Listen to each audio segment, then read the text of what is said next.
Hey there, welcome to the Impatient Entrepreneur Podcast, a show where we hear from entrepreneurs and business owners who are chomping at the bit to make their mark on the world. I'm your host, Lauren Cockrell. Now, let's hurry up and get to the good stuff. Hey everyone, welcome back to the podcast. I have such a cool guest today. My first author is here today to share a little bit about his new book with a fabulous title called Leadershit. I can't wait to hear more about that from Jake Brown. Jake is also in the StoryBrand world with me as a Business Made Simple coach. So he's in the ecosystem with us guides. Thank you so much for being here today. Can't wait for our conversation. Oh, you bet. Thanks, Lauren. Will you tell our listeners a little bit about yourself and your book and kind of let's get into that? Yeah, for sure.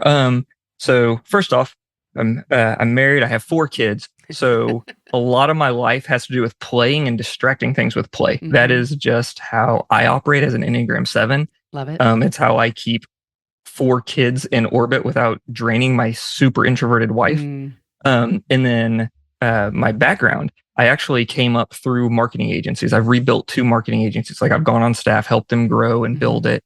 And then I got tired of that, like being in it and everything. So the last agency I was at, I actually worked on the agency, and about 10-15% of my time was working on clients. And I fell in love with that, building the creative business and building the creators. So since then I've stepped out, and that's more of what I do is I work with creative businesses. Okay. And it's been a lot of fun. One, to be on my own, to be my own boss, but at the same time, that idea of a lack of accountability looks like freedom until he fails. So that's been a fun lesson to learn. But as I made that exit and I was looking back, just started writing this book. Mm-hmm.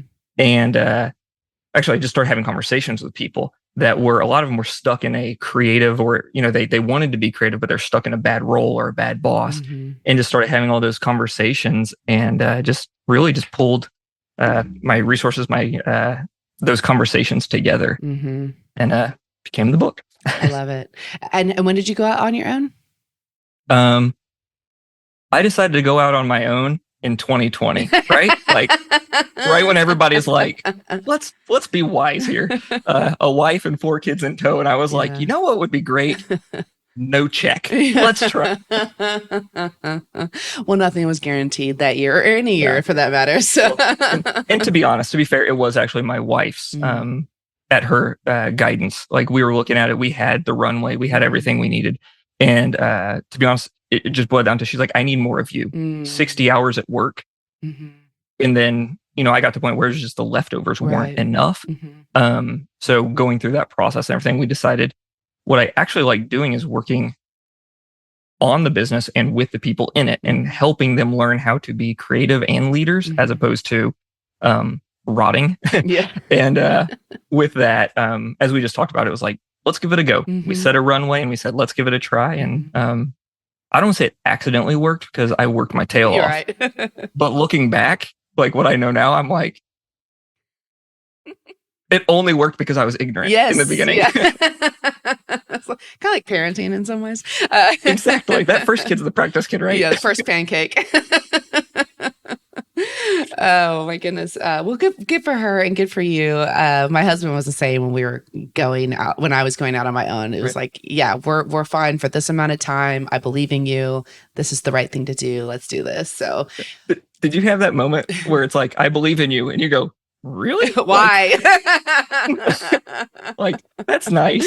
I don't know. I just kind of felt like it was that moment where I was kind of like, have I been fake? Like, I wasn't enough for me, but the fact that she was confident in me, definitely, I don't know. I kind of was able to stand on her confidence in me for a little bit, kind of borrow from that. Oh, I love that. It's a good partnership. I thought to myself, I said it before we started recording that I wish I'd had your book about 6 years ago. And actually I saw one of your LinkedIn posts the other day was a template resignation letter. And I really could have used it 6 years ago. Which one? Was it the real one or the quit like a pirate? Oh, no, the real one. The real one. Yeah. The real one, it's real.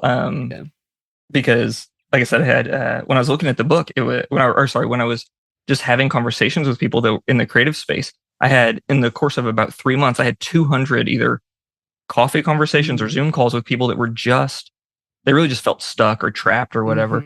And through those conversations, I was kind of like, you know that you can quit, right? Like you have permission to quit. And somebody actually told me, they said, I wouldn't even know how. Yeah. And I'm like, here's a Mad Lib fill in the blank resignation letter. That's the first step. Like, I'm not telling them to quit, but it's like, the thing for me was there was a day when I realized I was completely exhausted. I got home and I was worn out, just completely drained. I had enough to get the kids into bed. And then I crashed and I didn't have anything left to look for a job. I knew it was horrible, but like, there's not even enough left of me to find something good, to find something better. Like I was just barely had enough to survive. And looking back, you go, that's garbage. Like I know better than that. But when you're in survival mode, it's just keep going. So like that conversation, I wouldn't even know how to, I wouldn't even know how to quit. And I'm like, that just to me was like outside of you.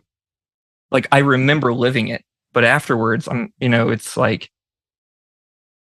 that's not to be mean, but in my mind now I'm going, that's it talking to me. That's the dumbest reason to stay. Like, well, you're just like stuck in this toxic goo inertia and it just feels so fraught.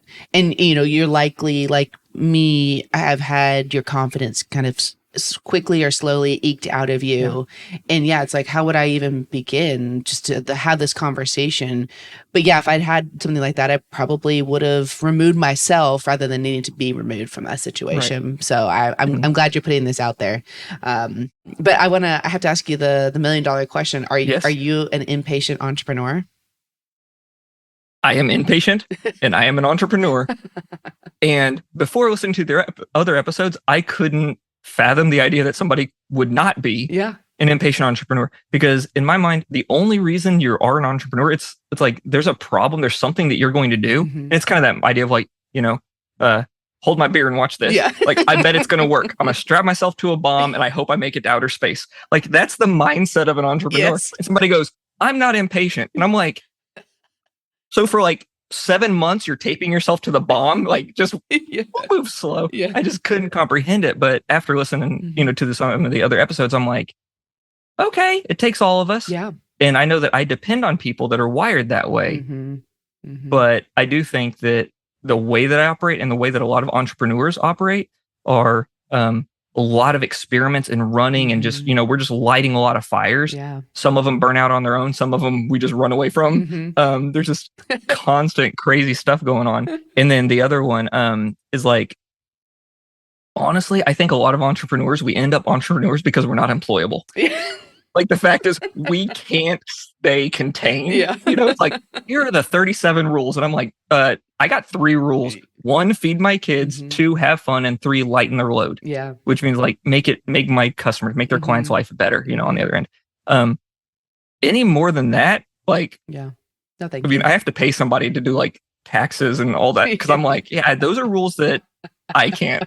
Like, I will go to jail if I'm in charge of following those rules. Somebody else has to do that. I was telling somebody the other day, I was like, I'm not a repetitive process girly. Like, I will make it up a different way every single time. For sure. It's that adventure mindset. So I found that I have a pattern. I will do it once to prove that I can.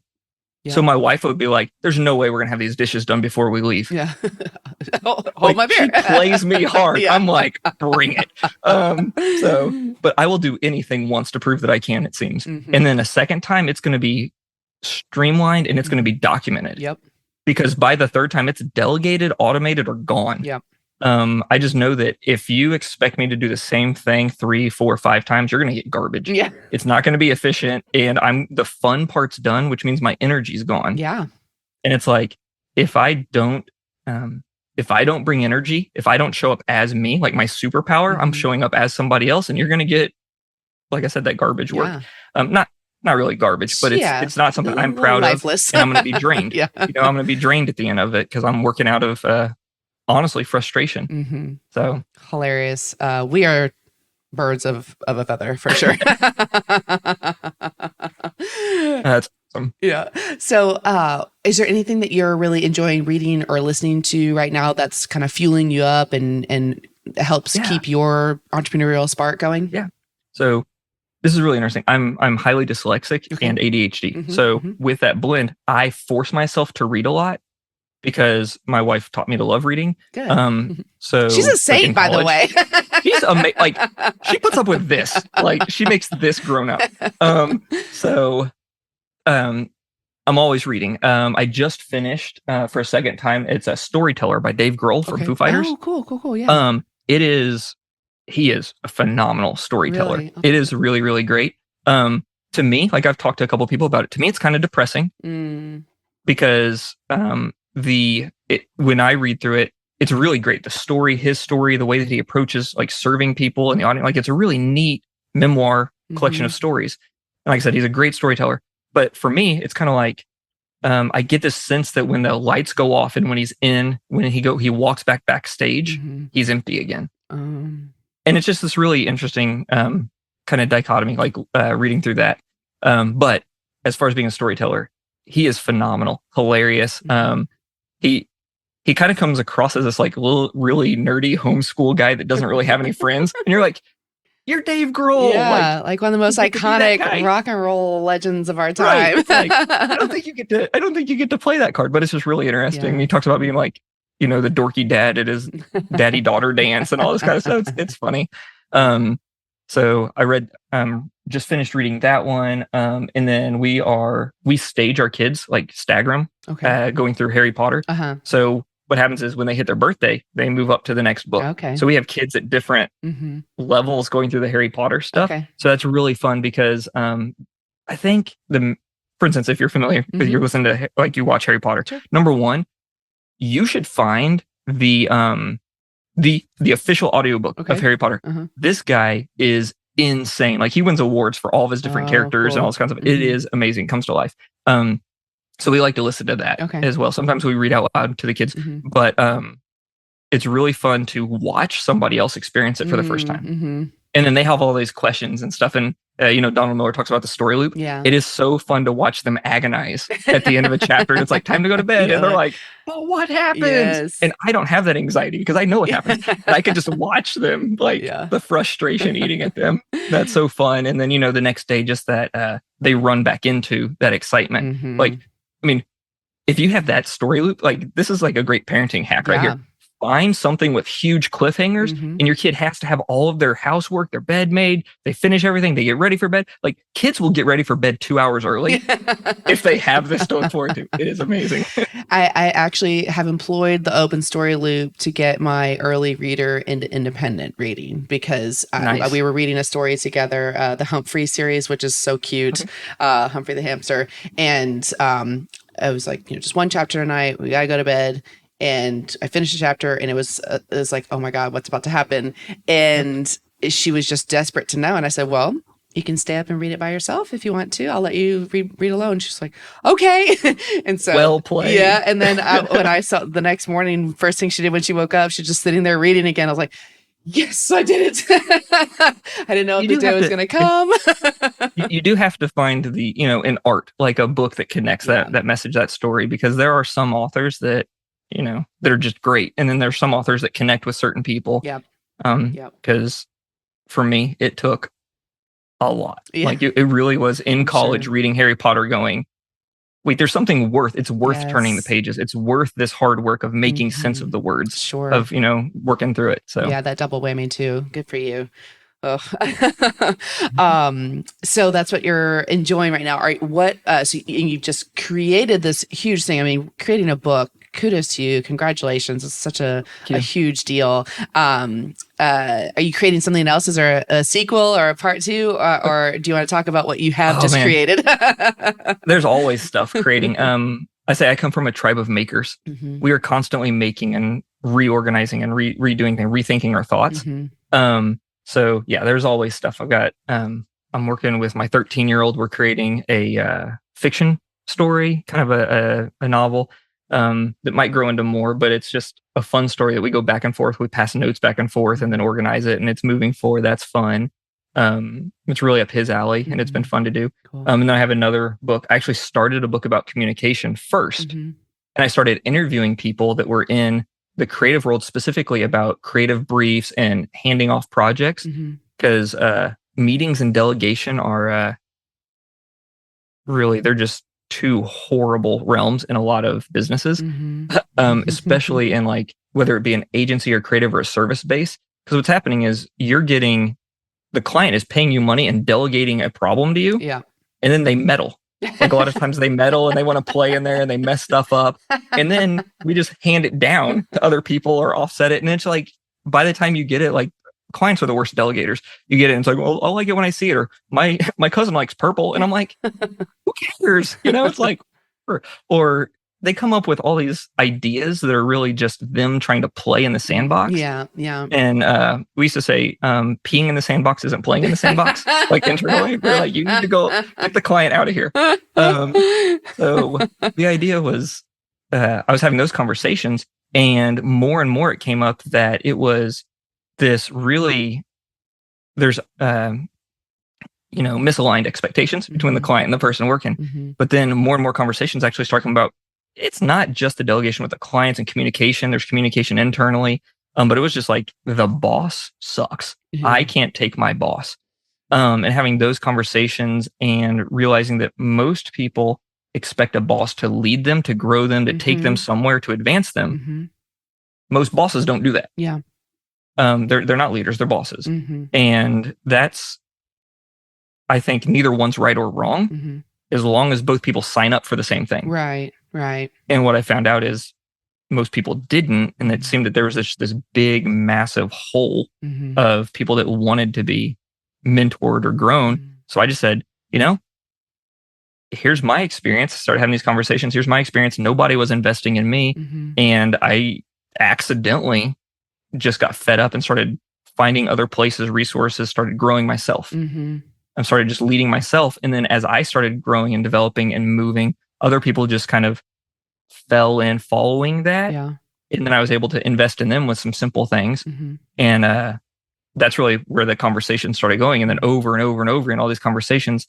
So I literally just started recording some of the, with permission, recording the conversations. And these are the stories I'm telling over and over again. These are the tools I'm recommending over and over again.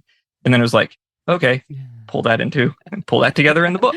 So that's the idea of how this book actually happened. But I am really looking forward to getting back to the communication book, because it was where I started. It's how, we built some agencies and stuff. And the whole idea is, if they don't understand what you meant for them to understand, then communication failed. Yeah. You have absolutely no power to determine if you are a good communicator.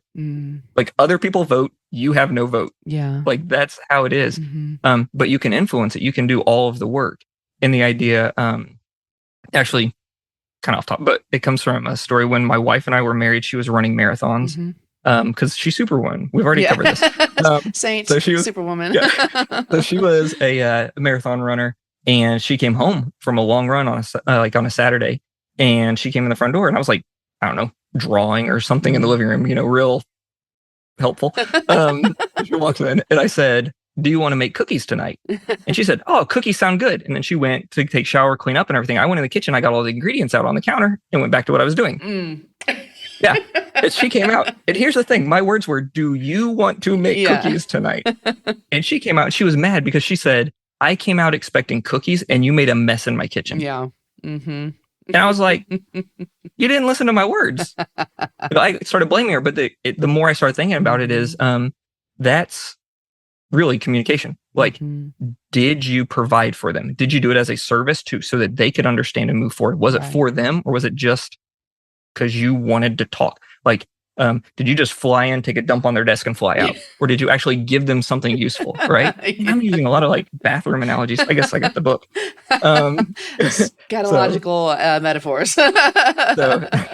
So anyway, that's the project that I'm leaning into right now. And it's called You Got to Bake the Cookies, the end of half-baked communication. I love that. Oh, that was like such a triggering anecdote. Oh man, it was just one of those things that I was just like, it was like one of the, I don't want to say fight, but it was one of the biggest like disagreement moments, like one of the biggest fractures in our marriage. And it's like, I got all the stuff out. You assigned me a task against my consent. Yeah. And since then, one of my good friends, he's told me, John Rotterman, he says, it has to help to be helpful. Mm-hmm. Mm-hmm. Like, you don't get credit for being helpful unless it helps. Yes. And I was like, I really don't like you right now. Like, we're done with this conversation. I feel like I tell my kids all the time, if you're not helping, you're hurting. It's like, you are just in the way. Let's keep moving. Oh my gosh. So who should pick, other than everybody, who should pick up Leadershit? Okay. So honestly, I'm finding that there are two audiences that are really resonating with it, and then there's a third one that's starting to pick up now, which is really interesting. But the first one that I wanted it for was people that were struggling in a current job. Mm-hmm. And that's not actually who's buying it typically. I would love for them to, but it's people are buying it for someone that they love or that they know that's struggling. So it has become this like gift book where somebody buys it and says, hey, read this, like to their brother, to a spouse, to somebody. So that's been really interesting to hear those stories.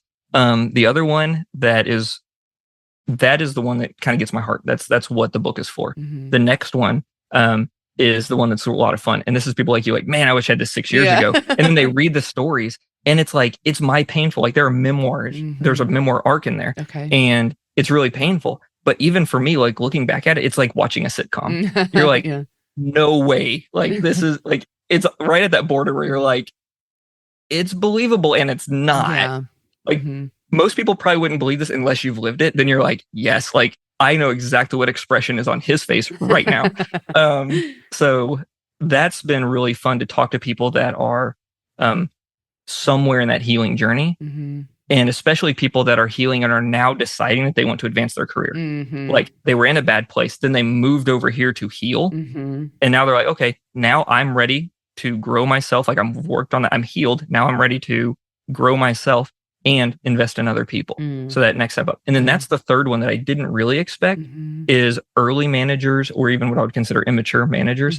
For instance, you've probably seen this with writers and designers, like, especially in the advertising marketing world. It's like, hey, you're our best artist or you're our best writer. You should come over here and be our creative director, which is completely geared at leading people, no longer writing on a page. Right. Okay, that sounds great. Now we have two people that are not qualified for their job.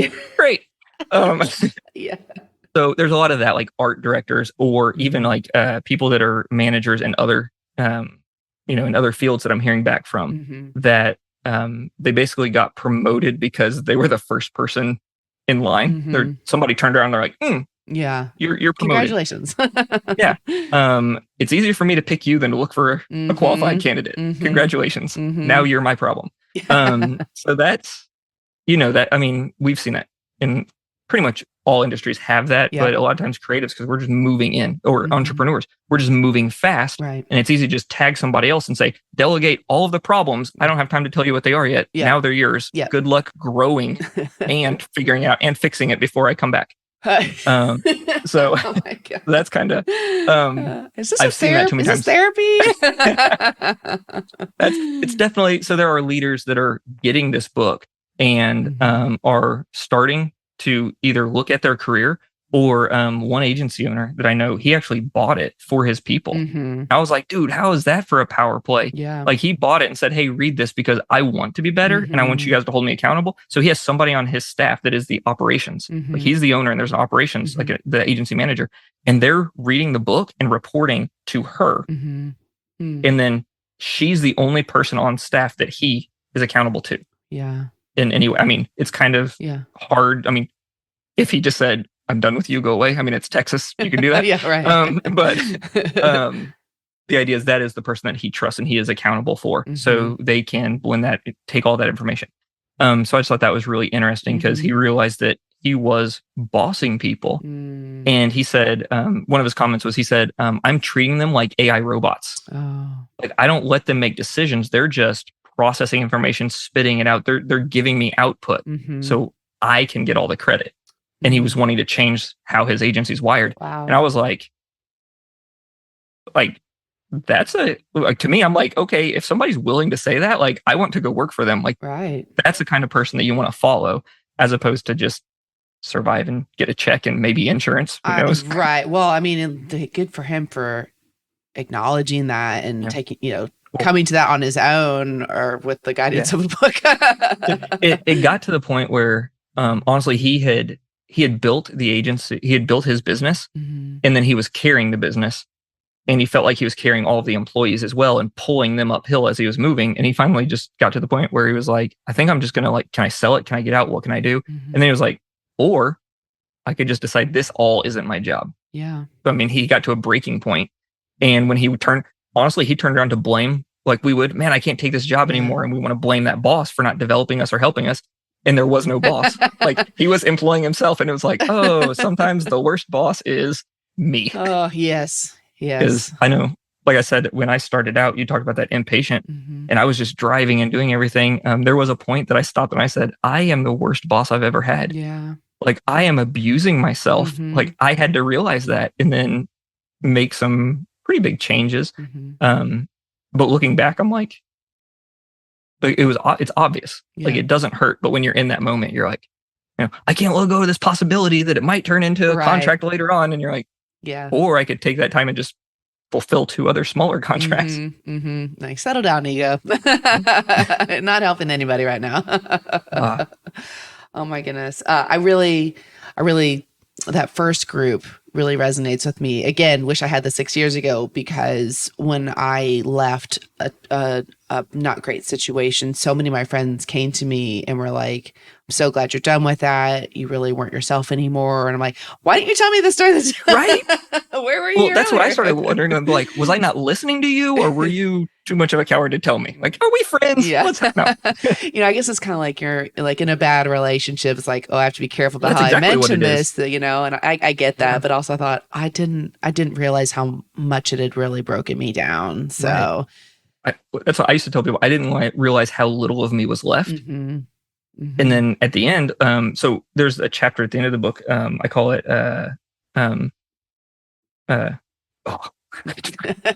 hold please. It's the conclusion. It's called Community, Coworkers, and Cellmates. And it's the idea of we're all a family. And I'm like, are we? Of cellmates? Yeah. Is it? There's those are 3 different levels of how the relationship exists. And the idea of cellmates was a lot of times you leave work, like that horrible situation you were in, you probably didn't engage in those relationships much, because it's kind of like, if you get out of prison, you don't want to talk to the people in prison. You don't want to engage that. It's kind of a bad part of your past that you don't want to re-engage. But I found out that there was this really interesting pattern where it was at 3 months, you're in detox. That first 3 months was hard. And the people who left the company before me and after, and I've now reconnected with a bunch of people through this time. And it's like that first 3 months is detox. It is hard. You're just getting all the junk out of your system and refinding yourself. And then from months, 3 to 6, it's looking better. Things, there's some hope and there's happiness. I talk about one of the guys, Huck, is kind of like the secondary character. He's like the best friend through the book and everything. And we just found ways to survive together. I mean, pranks, jokes, ridiculous stuff. Completely disrespectful at times, most of the time. But we were tasked with hitting a goal, not being kind along the way. And the idea of that, at the end of that 6 months, you start looking better. But then at 9 months, it was I remember I went to lunch with the guy that's Huck. I changed all names, by the way. Sure. So we go to lunch, and when I hopped in his truck, and it was just I remember he made a comment, and I was just he said, what was it? I said, hey, how are things going? He's like, I'm the new guy, but I'm not pissing in the wind anymore. And when he said it, I was like, Huck's back. Yeah. He's back. He's him. He's whole again. Yeah. And I saw that with him. I saw that with me. It takes time, and my wife actually pointed out that 9 months, that's a natural human rebirth. Yes. cycle.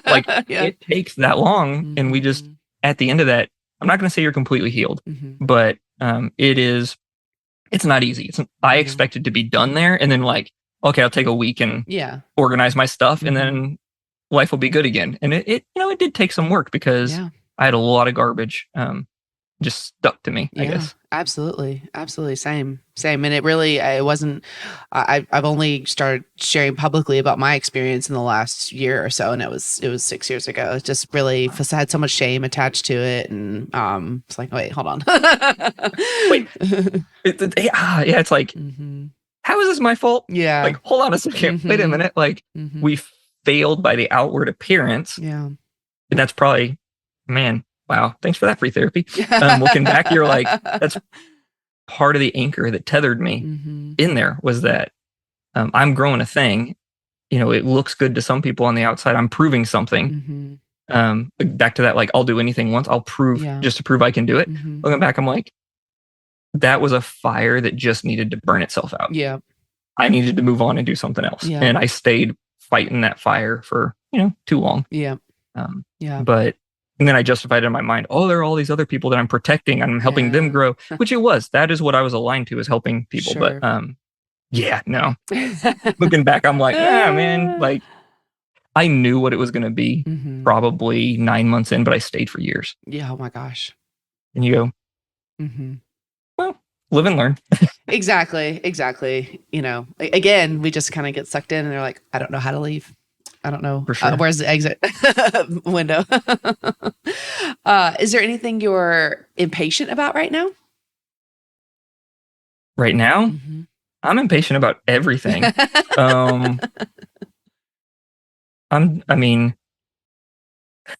there's like a long list going in my mind. I'm like, man, I'm impatient. I want, with my kids, with work, with everything. Yeah. But honestly, I'm about to, like, I got the book off my plate. I got this book, like, not off my plate, but it's done. It's freed up that time. Right. I get to focus my creativity somewhere else. And one of the really interesting things is, as I wrote the book, I've now, my email list and stuff like that, like, I've got a different audience that isn't who I've typically been talking to. So now I'm separating that and re-engaging them. So I have kind of like two conversations going on at once, which some people say is bad, whatever. It's not focused, but I have ADHD. So it's actually like, I'm talking over here, and then it's fun to hop over here, and then don't back over here. contain me, bro. Yeah. So anyway, I'm looking forward to seeing where that relationship and where those go. That's cool. And seeing, I'm really not sure how to say this, but it's like, I'm having some really great conversations. People are emailing me. I had 3 lunches last week with people that read the book and just wanted to meet me. Yeah. Cool. 2 of them I didn't have a clue who they were. Okay. I was like, I'm meeting some stranger at McAllister's. We'll see how it goes. Don't kill me. Yeah. at least it's in public. Yeah. So I've been able to do that, and that's been interesting, and seeing how that goes. But at the same time, back to the impatience, I'm like, I want to know how it goes. Reveal yourself to me. Like, all you people, like, let's talk about this. And like, are we going to hand off the book? And when I get, reviews, or people just send me messages. So it's kind of weird, because a lot of people are afraid to leave reviews or put comments in LinkedIn, which I've been careful in telling people, because, you don't want to be like, man, this book's great because I hate my boss on LinkedIn. Like, that may not go well. Tell me more about this. Yeah. The boss is like, hey, you haven't commented on anything in 2 years in this. So that's been a little bit interesting. But as I'm having these conversations, I just want to see where this is going to go. I've gotten some speaking engagements and stuff, getting to talk about some of the tools, like the delegation tool I have in there, and some of the games that I came up with to help people get through. And I just can't wait to see what it grows into. Right. If that makes sense. Yeah. That's probably the thing I'm most impatient is. I'm like, it's like Easter, and I'm like, when's Christmas going to be here? Well, it's your own little cliffhanger. It's like, but you have to live it to get to the resolution. The story lip is open. You don't know how this is going to evolve for yourself. And I'm excited for you. That's fun. You're on this precipice of this new journey in life. Oh, it is so painful. I want to choke it and control it and know how it goes. I don't want to control it. I just want to move fast. Yeah. Like, that's my thing. Like, I learn, I experience, I process in motion. I move quickly. And the idea of, I put this book out there and we'll see how it trickles and it gets to people. And when they respond, it's like, I just handed somebody the keys of how this is going to move forward. And it's like, well, I guess we wait now. Like, which is the worst. That's hard. Yeah. It's like, which is probably why it's good that I have 2 things going at once, because I can work over here and not just be, there's the gif of like SpongeBob sitting there staring at the coffee cup. that's basically how I feel a lot of times. I'm like, well, I can go over here and work and come back to this and check in on it. So I distract myself with other work. Yeah, the ultimate distraction, other work. I just flashed on that, like, I think it's like a 90s commercial for Mervyn's. The woman's outside the door going, open, open, open, open. Pretty much. Okay, so switching gears a little bit. Yep. This I'm sure will be a great answer. What's something that's in business where at the time you felt like this is the worst thing that could ever happen to me, but ultimately it really just put you on your path, or you realized it was the best thing that could have happened? Quick clarifying. Yeah. Since I've been on my own, or when I was working inside an agency? You choose. Okay. Yeah. So there is a chapter in the book called My Beef. Okay. And it's actually the point where we're sitting at a meeting. We just met the contact and the owner of the agency. So the contact, the prospect says, hey, this is my favorite movie. It's a weird, horrible movie. I've gone back to watch it. And I'm like, nobody in the world with a heart that's not a psychopath should really enjoy this movie. It's just strange and it's not really well done. It's like not even good enough for Hallmark. Like it's kind of that where you're like, wow, that's really rough. Why? Yeah. So she mentions it and the boss goes, well, Jake's son has autism. Okay. And like just throws it out there to the stranger, right? And I'm just sitting there and I'm just kind of almost in panic mode. And it takes me 10 minutes to remember I don't have a kid with autism. Like, what is happening here? And I just realized, like, in that moment that the boss will like sell, lie, cheat, do anything to be liked in the moment and to make a connection. That sounds dangerous. That basically I'm a pawn. All of us are pawns, or we were viewed as a fan club, and we could be traded, sold, whatever for that moment. Wow. And at that, so we're at this, we're out of town. Yeah. So we get done there, go back to the hotel, and I am, just fuming. And that's a moment that really, that was when everything broke. And I had to like gather myself to call my wife, and I was like so angry, I was like crying and stuff, and I had I think it's Linkin Park, Burn It to the Ground, like playing in the background, just like angry, we're gonna burn this thing down music. And then I got on LinkedIn and just started reaching out to people, and I had 4 interviews. Like I had interviews lined up and just started connecting with people that had worked for me or had benefited from me. And like you said earlier, there were people that were just like, man, you're still there, or we've been waiting for you to reach out to us. And it was just this very strange, like, people were ready with life rafts and buoys, and they were ready for me, but I had to activate. Like I had to let them know I was ready to leave. Right. So after talking to them, what I ended up doing was taking on contracts with multiples instead of going in one place. Like I took on a couple contracts and stuff. And then I found out about, Business Made Simple and the coaching program, which was the idea of like, you can help train and help people do stuff without actually being dependent on to execute every little minute thing. You make them better at what they do. So you're not needed anymore. It's kind of the idea. Like you grow them to the point where they're excelling, and then they learn to grow themselves and move on.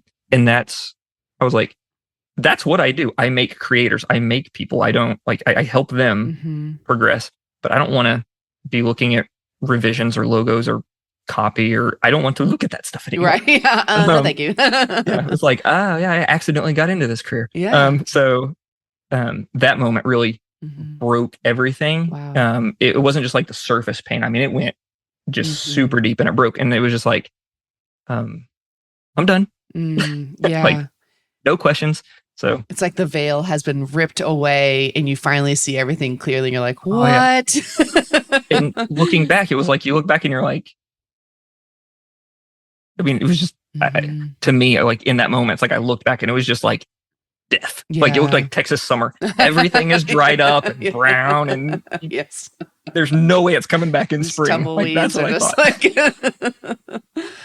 Oh my goodness. Yeah, it's amazing where it's just those moments of clarity are so powerful. So thank you for sharing that. Is there anything about you growing up where you were sort of told this is a weakness, but really now that you're here today, you're like, oh, nah, that's my superpower. Yeah. So again, we'll go back to them. so I'm dyslexic, but I didn't know that until my senior year of high school. Really? Wow. And I'm ADHD, which I didn't know that until I was like 30. Like I didn't get diagnosed with it. I just knew that I didn't fit and I was annoying other people.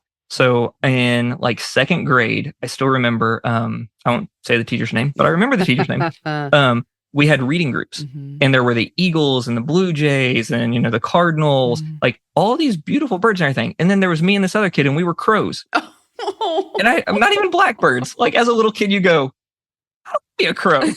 Crows are annoying. And it was my fault. I mean, so my dad was in the military, so it was like a school on the base. So it wasn't probably the best education. It was like some other military guy's wife was the teacher. So it wasn't too great, but I struggled to learn how to read. And instead of being hyperactive, they didn't, I was not set up to learn necessarily. I was excluded, so I didn't distract and slow down the rest of them, which is a blessing and a curse. Horrible for what it was, but at the same time, I learned how to learn my way. I learned how to learn. So the fact that I figured out that, like I graduated high school with like a third grade reading level but I graduated college with a collegiate reading level. Because once I figured out what I needed to learn, I was able to do it. And my wife helped me out a lot, taught me tricks and stuff like that. Found out, hey, I'm dyslexic and I have Irwin syndrome. There's these plastic sheets that can help with it. All of a sudden, it's kind of like, oh, like I remember one time we were reading. I had the plastic sheets. I'd been doing my exercise and everything. We sat down and we were reading the second Harry Potter book. And I looked down and I go, is it this easy for everybody? And my wife just started laughing. I'm like, there's no way. Like, I have been working so hard. So with that, and then you take that, just that forced me to learn to learn. Because I didn't do it the prescribed way. I had to learn to learn. And then the ADHD, my mom always called it hyper creative. And I was like 30 and I called her. I was like, hey, Mom, I have ADHD. And she was like, yeah. And I'm like, did you want to tell me that? How did everybody know this except me? So yeah, I got diagnosed and we started working on that. But it was one of those things that it wasn't necessarily a label that was given to me. My mom had just set up structures and systems that helped me progress and do the things I needed to do.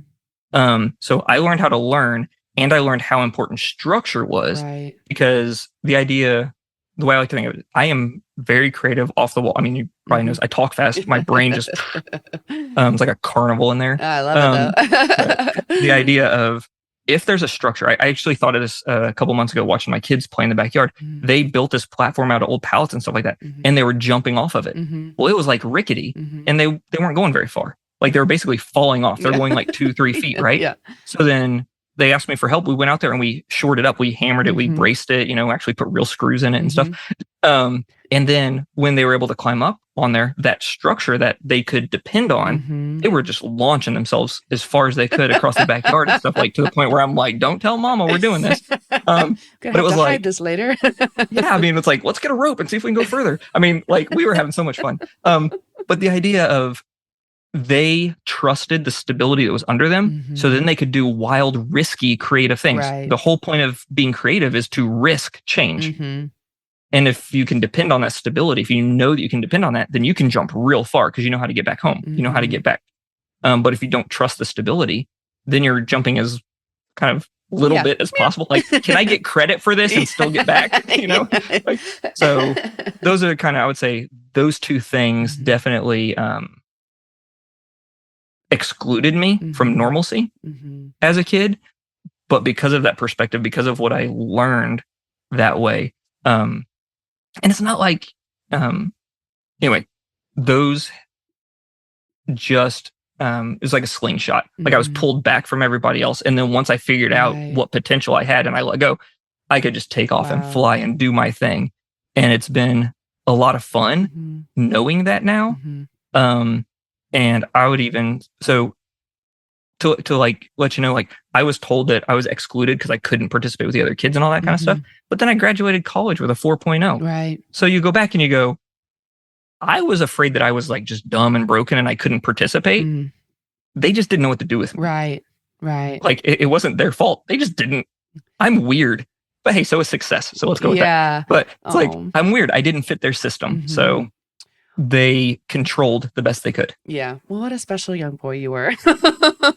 I was hyper creative. That's what I had. But I mean, to be able to, I mean, I'm sure you internalize that and have had to process that over time, to be able to be where you are now, but to not let that, to not just receive that and be like, okay, you're right. I'm a crow. So I'm just going to sit here and not do the work. I mean, that you persevered and figured your own path. And I mean, it's just a really beautiful story. Well, thanks. You probably give me too much credit. To be honest, I was probably daydreaming the whole time. Well, like I okay. probably wasn't aware what was happening. I was kind of like, well, I'll just sit here, turn in my homework. I did get in trouble. A random story in, I think it was 4th grade. They caught me, and that's when they really realized that I had no idea how to read. Oh gosh. Like I knew how to draw. Mm-hmm. And what happened is every 6 weeks, they would change the seating assignment. Mm-hmm. Well, my handwriting changed. So my handwriting changed, and I wrote the same story. I still remember the girl's name was Laura Moore. Uh-huh. She had gone to visit her grandma. Well, I wrote the same story that she wrote. Because what I still remember like having this conversation with my teacher and saying, I said, well, she got stickers, so I drew the same picture as her because I wanted stickers. Like that was just like mimicking. That was the game I was playing in school. It's like, oh, if the goal is to get stickers, I know how to get stickers. I didn't know the goal was to read. Like, so you were failed. You were failed a little bit there. That's the kind of creativity that I could figure out. Like, you look at that, and you go, that's not the right path. Yeah. But that is very much a child's response to, well, that's the goal, right? Like that's how you're rewarding the everyone. Reward is stickers. Like sounds good. I want stickers. Yeah. Laura, my name is Laura. I knew how to put my name on it, like put my name at the top, but I really, and they went back and looked and they noticed that my handwriting changed every 6 months because I changed who I was copying. Wow. So you're a mimic. Do you mimic? Do you still kind of mimic? Are you a bit of a chameleon? I'm pretty flexible. I'm an Enneagram 7, so I'm pretty flexible. I like being with people, and I can the empathy like blend with people. Like I can connect with people pretty easily. Yeah. Like my wife is the one that signed to me. Like people say, well, what's your walk-up song? Like if you were going to walk into a room, what's the song that would play? My wife, like flat out, the first time we ever heard that question, she pointed at me and she was like, Don McLean, Everybody Loves Me Baby. Because it's like, everybody loves me baby. What's the matter with you? Like, that's totally like how I go at it. It's like, yeah. So no, I used to mimic people not on purpose growing up. And even today, like I just sort of naturally like meet them with whatever energy they're kind of putting out. Like I just, awesome. I probably would have copied someone's handwriting as well. You're like, well, that's the fastest way to get stickers. Yes, exactly. Looks good. So what's one piece of advice you can give our listeners to do right now to make their companies or their lives or both stronger or better? Okay. The one thing, the best advice I can give, it's actually what people are quoting out of my book the most. Okay. And as I think both as if you are the person working for the company and if you're the leader, if you can keep this mindset, and the idea is that you're never going to have success looking for happiness at work, but you can pack joy and bring it like a lunch the night before. So the idea is if you can bring joy into it, because nobody ever goes, I'm looking forward to all these client calls. I'm looking forward to this. I'm looking forward to a review. I'm looking forward to a quarterly client, strategy. You might be looking forward to presenting and stuff like that. But the point of work is that it takes something out of you. Like you get paid because it takes from you. Going to work to receive happiness. Just if you can switch them, can you be happy? Can you have fun? Can you do those things? Yes. But the reason you do that is because others and yourself, like, if people are bringing joy into the workplace, then you can pull from that. And as a team, if everybody's bringing the joy in, then there's kind of a pool that you can pull from. And if somebody's down, if they need help, they can lean in. That's how you share it. But going to work for happiness, like I said, I talked to more than 200 people that thought that, didn't realize it. And then it comes to the end, and it's like, that's the wrong model. And if you think like even companies that say we're a family, which I'm kind of against because I got burned by that a lot.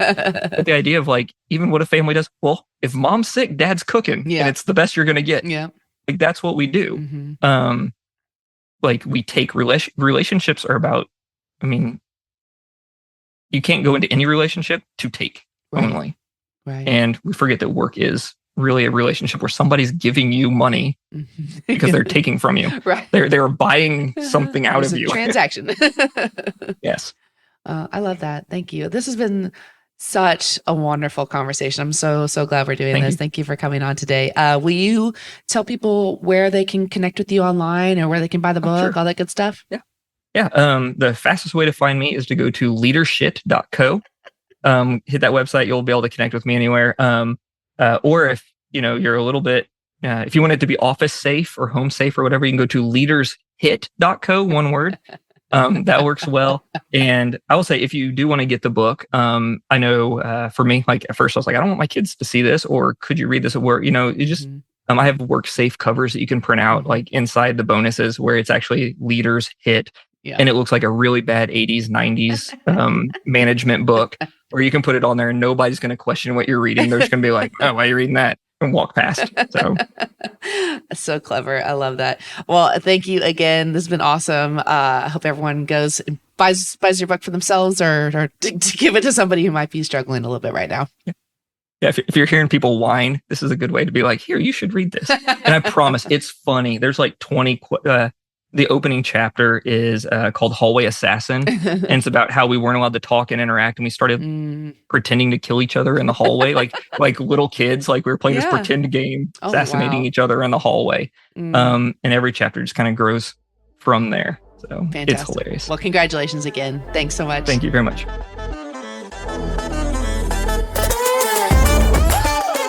Thanks for listening to The Impatient Entrepreneur. Love the podcast? Be sure to share it with a friend or colleague or give us a 5-star review on Apple. You can also chat with us on Instagram or Facebook at The Impatient Entrepreneur Pod. Want to star on a future episode? Head over to theimpatientrepreneur.com to inquire. Thank you to the team at Quidar & Co. for believing in me and bringing this podcast to life. And thank you to Carson Childers for mixing and editing this episode. Can't wait to see you next time.